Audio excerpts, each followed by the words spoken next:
Bonjour à toutes, comment il est? Toujours avec un grand plaisir. Comme d'habitude, chaque matin, nous retrouvons pour se causer La Réunion en direct depuis le sud à Saint-Pierre. On va parler un petit peu de l'actualité simplement.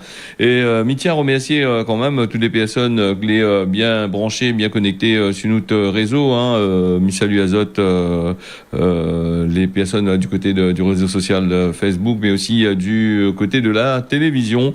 Et ailleurs, ça satisfait à nous un petit peu plus tard sur notre YouTube. Nous va parler beaucoup de choses aujourd'hui. Nous va aller un petit peu sur le plan régional et un peu sur le plan international. Et puis nous va parler du Covid, surtout à Mayotte, avec un Mayotte qui annonce à nous qu'il y a 17 nouveaux cas de Covid, un taux d'incidence qui baisse encore, qui passe à 6,1 pour 100 000 habitants, c'est ça même. Du 12 au 18 juin, il y a 17 nouveaux cas de Covid a été détecté là-bas du côté de Mayotte et le taux d'incidence, il baisse assez. Et puis le taux de positivité est passé sous la barre des 1%, les à 0,7%. Non, c'est pas grand-chose du tout. Donc ça c'est des chiffres officiels. Donc Midonazot, ce que Banal a publié. Nina 4 personnes l'a été à la rente d'hôpital et un en réanimation. Voilà. Donc là, il annonce à nous aussi là-bas du côté de Mayotte qu'on a 24 500 Maoris qui a été vaccinés jusqu'à aujourd'hui. Et nous, pour les chiffres du Covid ici à La Réunion, nous va attendre mercredi, c'est-à-dire demain. En règle générale, le préfet, avec son ban colistier, là, il annonce à nous ça. Des fois, il annonce à nous en conférence de presse quand les assez grave, ça annonce à nous une affaire pour bloc par ici, par là-bas. Ou sinon, c'est des communiqués dans la presse pour donner à nous les taux de positivité, le nombre de cas de Covid-19. Là, il étonnerait pas moins, vu que Mayotte l'a baissé ici la baisse un peu aussi. Ça faut voir aussi comment on calcule les autres bonnes affaires. Nous va passer aussi aujourd'hui avec les élections. Là, le premier tour, c'était une catastrophe parce que le taux d'abstention était quand même vraiment assez bas, que ce soit ici à La Réunion et ailleurs, là-bas du côté de la France. Donc là, actuellement, les bonnes Boug avec de la fait alliance, Boug et Forme a fait alliance entre eux autres, et ils commencent à aller faire de la prospection auprès de la population un peu partout, à nous dans les ronds-points, tout ça là, avec les bons petits papiers. Ils ils arrêtent les bandes de monde qui conduisent l'auto là, aux automobilistes, ils arrêtent pour donner les papiers. Ils causent pas trop avec, ils donnent juste le papier prompt à faire et puis lire le programme. On va bien voir que ça y fait avec cette alliance, avec un taux d'abstention qui est vraiment énorme. Voilà, donc dans ces affaires-là, on dit à nous que c'est 63,5% des bonnes moun n'a pas parti voter. Léa, c'est grave quand même. Le taux était de 55% en 2015 et pour les régionales, donc 2015 régional, premier taux était à 56,19%. Montazot, c'était la moitié quasiment de la population n'a pas parti voter, et là c'est un peu plus de près de un paquet de 63%. Il fait quand même un paquet de la population n'a pas voulu aller là-bas du côté a fait ce devoir, comme qui dirait. Des fois, nous comprenons un peu. Et puis, les Pédemana, il dit aussi que ces élections-là, elle a mal passé, elle a mal tombé, parce qu'elle est tombée dans la période de la fête des pères et des communions. On va bien voir plus tard, là, si avec... dimanche après la fête des pères, et dimanche, mais je pense pas que là encore, peut-être dans la communion, je ne crois pas. Donc on a bien voir le taux de participation, comment il est. Après, je veux dire, les élections avec un taux de participation comme ça, pour moi, c'est pas vraiment les élections. Je veux dire que c'est pas vraiment la population lui-même l'a choisi le candidat, c'est plutôt des militants que l'habitué voter, des camaraderies, tout ça là. Donc, je nous rappelle un peu dans le temps longtemps, élections dans le temps longtemps, t'es ferry. Des fois, mon vieux, mon dérapé raconte à moi ça dans le temps longtemps. parce qu'il était travaillé un peu dans la commune aussi. Donc, il rappelle à nous, il a fait rappel à moi que dans le temps longtemps, lui, à son âge, il gagne plus aller voter, il donne pas procuration non plus, parce qu'il n'a pas confiance. Moi, m'y comprend elle. Et disons que dans le temps longtemps, c'était des cars et des cars étaient loués, t'es emmènes à battre carré dans les meetings partout.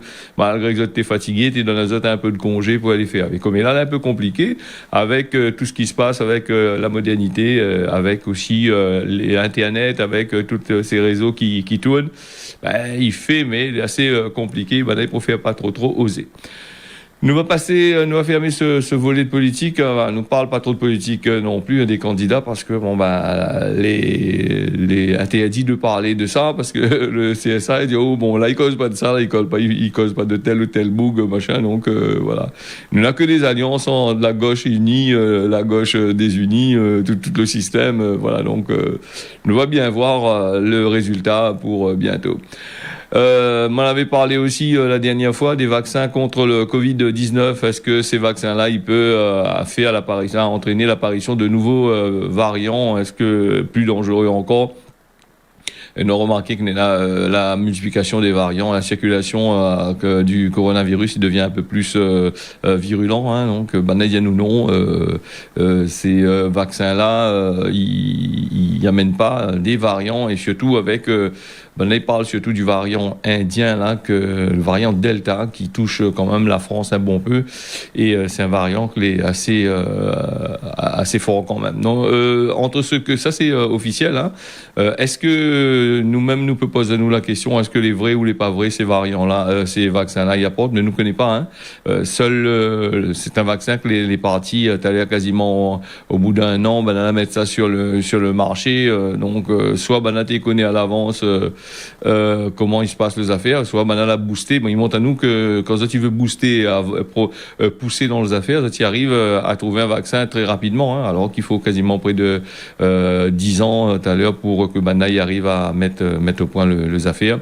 Et puis avec la loi française et les pas commodes du tout, hein, parce que la France, pour mettre en place un vaccin, il faut passer devant des dizaines de commissions, il faut voir s'il est bon, s'il est pas bon, que ça il se passe. Là, les parties tellement vite. Bon, si tu arrives à faire ça pour d'autres maladies comme le cancer, comme le sida ou comme beaucoup de maladies qui arrivent, ce serait quand même au top. Hein. Mais après, nous n'aura plus de téléthon pour gagner de l'argent, nous n'aura plus de subventions pour gagner, nous n'aura plus de affaires, on n'aura plus trop ces bonnes affaires-là. Hein. C'est ça aussi, peut-être aussi il ralentit à autres. Hein. Tant qu'on a l'argent pour gagner, tant qu'il ralentit, après, c'est à nous après c'est voir. Donc, puis, il y a aussi des nouvelles formes de variants. À point que le variant Delta qui arrive, hein, il y en a d'autres variants. Donc, il faut faire très attention à ce que il dit. Et puis, nous va suivre ça pour les autres de temps en temps. Il nous va dire aux autres ça en gros. Hein. Donc, ne pas trop scientifique non plus.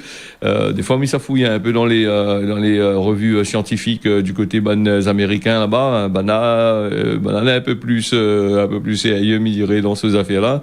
Parce qu'on a des grandes universités qui travaillent là-dessus. Et puis, ils mettent aussi les moyens. Hein. Donc, je ne pense pas que ait une demande de subvention. Moi, j'avais vraiment entendu de demande de subvention dans les télés, là-bas, dans les radios. Et m'a toujours entendu, il vote des budgets pour justement faire ça. Et puis, il y a des gros groupes pharmaceutiques là derrière. Tu connais comment il faut travailler, hein. Ils n'attendent pas la coque, hein. Donc, voilà. Donc, ils n'attendent pas que les autres, ils donnent de l'argent pour travailler, pour ramasser après. Voilà. Nous, on a aussi, du côté nous va fermer la parenthèse là-dessus. On revient avec, Madagascar. La dernière fois, on avait parlé de Madagascar, justement, avec les bourses qui devraient donner aux élèves, aux universitaires de malgaches. Donc, la maillé un bon peu, depuis un bon bout de temps. Et donc, on a des manifestations qui a été fait là-bas du côté de Madagascar, l'a fait quand même un mort. Et nous, il fait des semaines que ces bonnes étudiants malgaches là, ils manifestent pour exprimer ce mécontentement par rapport à des retards de versement de bourse. Le gouvernement qui a changé le système justement. Il crie bon peu, mais comme il dit, le gouvernement change le système en numérisant et en distribuant des cartes bancaires les dédiées à chaque dossier. Et malheureusement, ce réforme-là, il prend le temps et les retards de traitement, les assez longs. C'est pour que ça, bon, étudiants à l'université de Tuléa, là, décident de monter aux autres collègues et depuis 15 jours, ben, on est en train de crier, en train de forcer un peu le gouvernement pour dire Zot fait un geste dans la Zot monnaie, Zot travaille pour ça. Nous rappelle aussi, hein, ça c'était dans le cadre de la crise du Covid Madagascar. Et puis les trucs de la faim, hein, des problèmes de famine à Madagascar, ces universitaires-là, beaucoup mobilisent Azot justement pour aider, pour participer à tout ça. Et en récompense, ben, Azot y attendent, hein, je t'y attends toujours et donc le gouvernement là-bas il râle un peu le train pour donner aux autres monnaie. Donc par contre là comme il disait la situation a dégénéré. Il avait l'intervention de la gendarmerie. Il tire à balle réelle là-bas. Il veut dire il tire pas coup de balle plastique. Hein, peut-être m'y trompe pas moins. Il y a un étudiant les morts, les morts. Donc et puis il y a aussi un autre il a été gravement blessé. Là il dit aussi le bilan est encore lourd hein, ce fois-ci. Hein, et là il dit aussi qu'à force avec ces deux affaires-là, là viennent commencer à débloquer justement ces bourses-là, les étudiants à pouvoir en sortir un peu. Nous parle toujours d'argent et nous parle de l'INSEE qui dit à nous que le prix de la consommation il augmente de 0,1% en mai et voilà donc pour la Réunion après une hausse de 1,1% le mois passé les prix qui clairent en hausse hein, c'est les services de santé, l'entretien, réparation de l'auto, l'hôtellerie, la restauration, tout ça il augmente hein, plutôt ces bonnes affaires là augmente hein, d'ailleurs mais ça a toujours augmenté ça nous dit nous augmente voilà encore les affaires c'est aussi un accompagnement des frais des articles de voyage maintenant ils sont peut-être ils sont là et donc il dit qu'on a les avions les trucs qui commencent à ouvrir donc les articles de voyage tout ça ils augmentent et à l'inverse la viande et les bons produits pétroliers baissent un peu pour ce mois de mai là. Et peut-être, voilà, donc la viande. J'ai vraiment vu trop de viande comme elle hein, avec la viande, il peut baisser hein, parce que au prix du kilo, enfin, quand il dit la viande, il baisse. Garde pas quelle qualité la viande, il baisse. Hein, il peut se faire que c'est la viande qui sort, la viande d'importation, ou bien sinon c'est la viande congelée, tout ça. Parce que moi, en tous les cas, la viande fraîche est assez chère quand même. Hein, comme il va acheter un affaire, mais il voit que dans le commerce, le prix n'a pas baissé du tout. Hein, il est assez compliqué à faire. Alors si côté la viande il baisse et côté les produits pétroliers il baisse, et nous là aussi il y en a des centaines de personnes qui commandent sur des sites comme Wish, Amazon, AliExpress, tout ça là. Attention Azot parce que à partir du 1er juillet ça coûte Azot assez cher quand même de commander sur ce bonne plateforme là. C'est une directive européenne là pour ramasser un peu l'argent voilà donc et puis il dit là, les lois françaises les un peu bafouées là-dedans, ça y concerne un taxe des pays extérieurs, hein, là, comme la Chine par exemple, il y a beaucoup de Chinois qui fait les gens achètent des produits chinois, les prix les casser, toutes les bons marchés, tout ça. Attend Azot à avoir quand même plus de 22% de taxes en plus. Hein.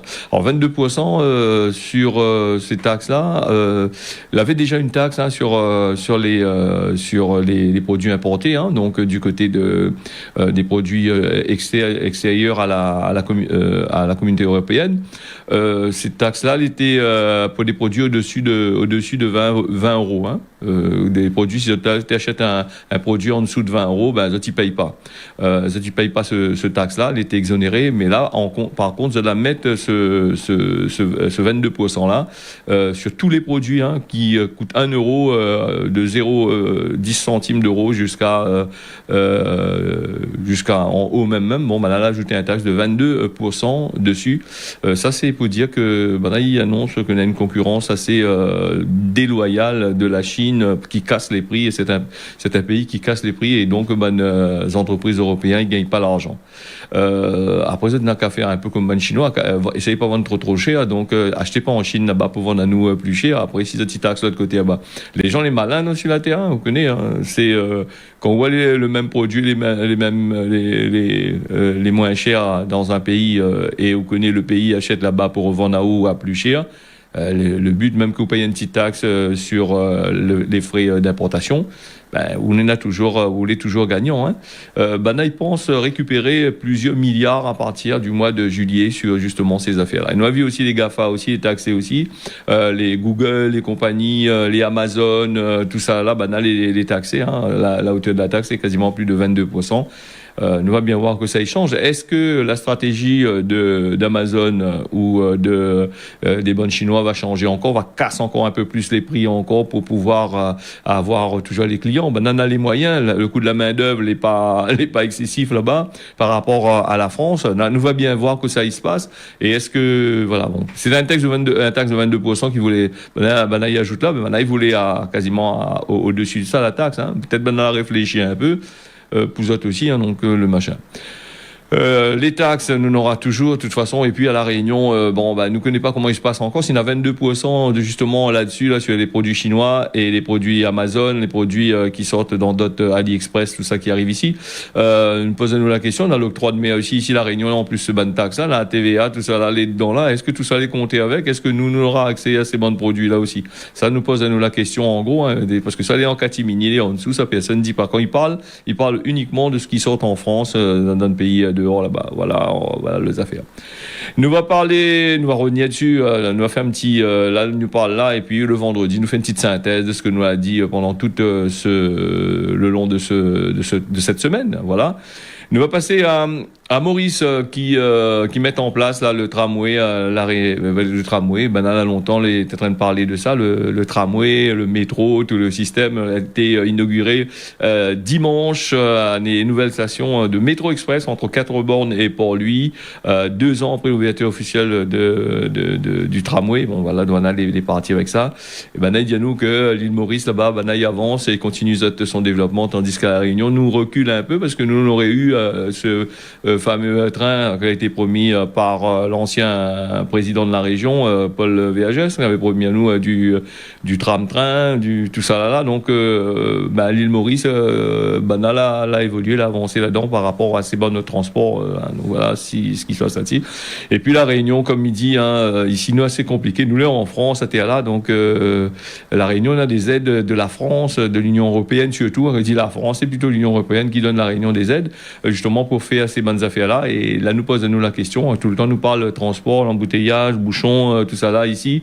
Nena, vraiment, effectivement, peut-être est-ce que les voulu aussi, parce que si ils mettent demain le tram-train ici, ou sinon ça, ils mettent des moyens de locomotion, de transport plus accessibles à tout le monde, parce que là, maintenant, même qui dit on est dans le transport, allez prendre le ban de car, tu vas voir, parce que quand ils sortent ici de Saint-Denis, si vous avez un car ici Saint-Denis n'est pas bouché, tant mieux, mais quand tu arrives Saint-Denis pour retourner, c'est une complication, parce qu'après prendre le bus là, il faut de moni les boucher complètement au milieu, il faut attendre, il faut rater le bus, il dit prends tel bus là, allez tel endroit, parce que là, les bloqués, donc voilà un peu les affaires, il reste toujours le même truc. Mais est-ce que s'ils mettent justement ces histoires de transport en commun en place vraiment au maximum, est-ce que les avantageux pour certaines personnes, parce que dans les hauts là-bas, de monde n'est pas trop tram-train, ils montent pas en les bas, le train ils monte pas en les bas, dans les hauts, donc on aura toujours des voitures, et puis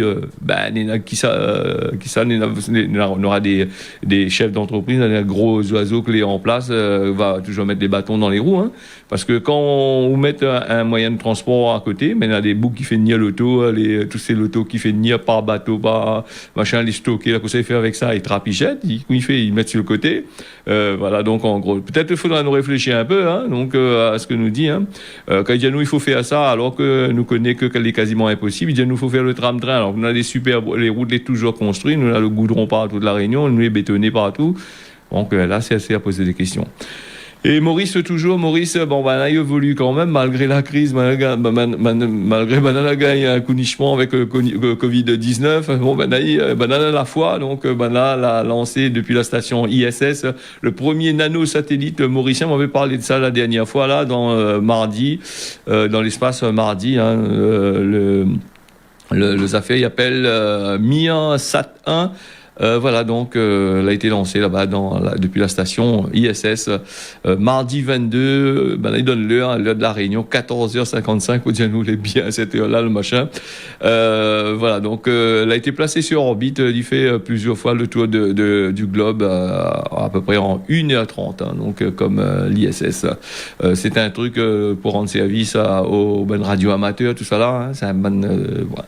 Donc les biens des jeunes, là la Chine avait lancé son affaire, elle casse la gueule un peu de l'autre côté là-bas. Ils ne connaissaient pas comment on fait avec le satellite, il allait tomber n'importe où machin. Nous on là sur le Japon là, il lance aussi son propre système de satellite. Hein. Tous les pays ils envoient des satellites en l'air là-bas, mais le problème c'est un peu que si sur la Terre nous les embouteiller, crois pas en l'air là-bas du côté de l'espace ne sera pas embouteillé un jour avec tout le monde avec exactement lancement de satellites. En parlant de satellites, nous va parler d'une autre chose encore. M'avait parlé de ça, c'est intéressant parce que moi j'aime bien parler de technologie des fois et moi je regarde souvent des images de Hubble, des belles images, je regarde ça sur internet, vous allez voir. C'est la NASA qui occupe de ça. Elle a des superbes images de la galaxie, des planètes lointains. Les fait pas découvrir quand même s'il y a d'autres planètes, d'autres mondes. Hein. C'est des images que lui peut photographier, un système de photographie à des infrarouges et compagnie. Il y a toutes sortes de qualités affaires de là, que lui peut photographier à des milliards de kilomètres de la Terre. Et il donne nous de belles images. Donc, on a utilisé ça. Et apparemment, le Hubble, que ça arrive à lui, il y a tombé en panne là-bas, l'ordinateur bloqué en là-bas.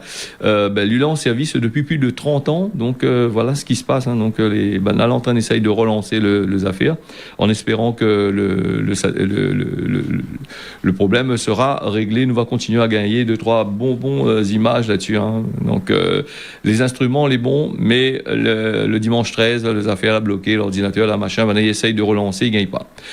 Nous va parler les annonces du gouvernement avec les discothèques sera autorisées à ouvrir le 9 juillet, les concerts debout le 30 juin. Le même protocole sanitaire va appliquer, hein, donc sera appliqué l'obligation d'un pass sanitaire, ou d'un test PCR ou antigénique négatif et une chose au moins 75% en intérieur. Les professionnels de la nuit vont pouvoir souffler un peu, d'après ce que dit, hein, après une réunion lundi matin.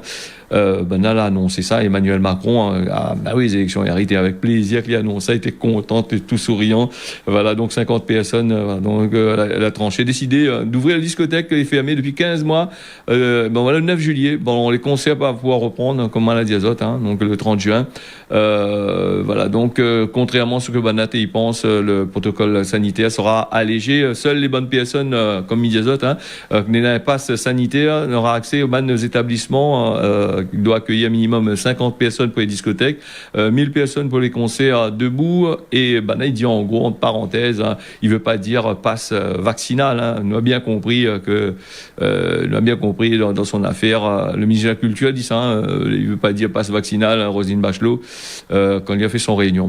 Sur le point, comme il disait mon camarade là, technicien, où ça pas faire un test gratuit là-bas du côté de machin, aller faire la queue pour faire test PCR, pour aller danser ou les bas de carré. Donc automatiquement, ce que vous va faire, c'est mettre à moi à la place de certaines personnes, ou mieux mettre le vaccin et puis vous finir avec ça, vous pouvez aller faire ta affaire pour toute l'application Covid ou Montazote et puis vous les bons. Hein. Donc c'est une nouvelle manière de dire écoute, il faut vacciner azote et voilà le système. Hein. Le gouvernement est malin, il annonce ça ou ça comme ci comme ça, mais en tous les cas les autres affaires, les machins. Nous va parler aussi des retraites, la réforme des retraites. Ça c'était une affaire que Emmanuel Macron, le président de la République française, il veut bien. Hein. C'était son cheval de bataille. Alors il est en train de crier justement là-dessus et donc c'est pas pour l'instant. Vous êtes là en train de roder une stratégie pour mettre en place par rapport à la crise Covid, tout ça là. Donc ça il faut bien que nous réfléchissions. Peut-être c'est des lois que des lois l'avaient passé en catimini en dessous pendant la crise Covid, mais là ça il revient sur le tarmac comme il dit. Hein, donc c'est la Cour des comptes qui fait des préconisations, qui conseille un peu là-dessus. Hein. Il dit la Cour des comptes, on a 330 milliards d'euros de prestations de retraite, régime de sécurité sociale, tout ça là, c'est un peu plus de 14% du PIB du pays, les assez haut quand même. Et Mamie pense qu'il pourrait peut-être réformer des retraites et puis baisser un peu les retraites de ceux qui gagnent 10 000 euros de retraite, qui travaillent assises à rien faire, qui gagnent des faudrait peut-être baisser un peu l'azote et puis augmenter un peu les retraites des gens que les assez pauvres, hein, donc les pauvres, hein, par exemple les bonnes députés, bonnes ministres, tout ça là, ça ils gagnent des gros retraites, ils bouffent l'économie de la France, donc peut-être voir un petit peu là-dessus, tirer un peu dessus l'autre côté là-bas et puis donner un peu aux pauvres, hein, aux malheureux que ce n'est là. Hein. Donc voilà un peu les affaires. Hein. C'est un truc là, c'est important. Les gens, ils vieillissent, ils restent de plus en plus longtemps vivants. Voilà, il faut payer et il faut payer aussi les gens pour occuper d'eux autres. Tout ça, c'est un gros affaire. Hein. Des gens, ils vivent plus de 75 ans, tout ça. Et les hommes, les femmes, ils vivent encore plus longtemps, encore ils gagnent un peu plus longtemps la retraite contre. Voilà, donc voilà, faut un petit peu. Nous va aller déjà 6h24 minutes, donc nous va finir les affaires. Hein, donc nous va parler de l'ONU avec la pauvreté demain sur Télé Créole. Là, donc nous va parler de ça, nous va voir aussi, et puis il y a aussi pas mal de choses. Annonce azote, voilà, nous va passer au Cosman, La Réunion, si m'arrive à trouver à lui. Bonjour, il écorche pas la bouche, un bonjour, il tue pas, Gramoun l'a toujours dit ça, quand on dit un moun bonjour, il écorche pas la bouche, ou passe à côté, fait pas le sauvage, dit bonjour, il écorche pas la bouche. La météo, avec une météo assez correcte aujourd'hui, le temps sera gaillard à La Réunion, à Mayotte, et aussi à l'île Maurice, voilà pour ça. Mes autres, tiens, beau serré l'arpagne, à trouve à demain matin. Merci encore à toutes, bonne journée.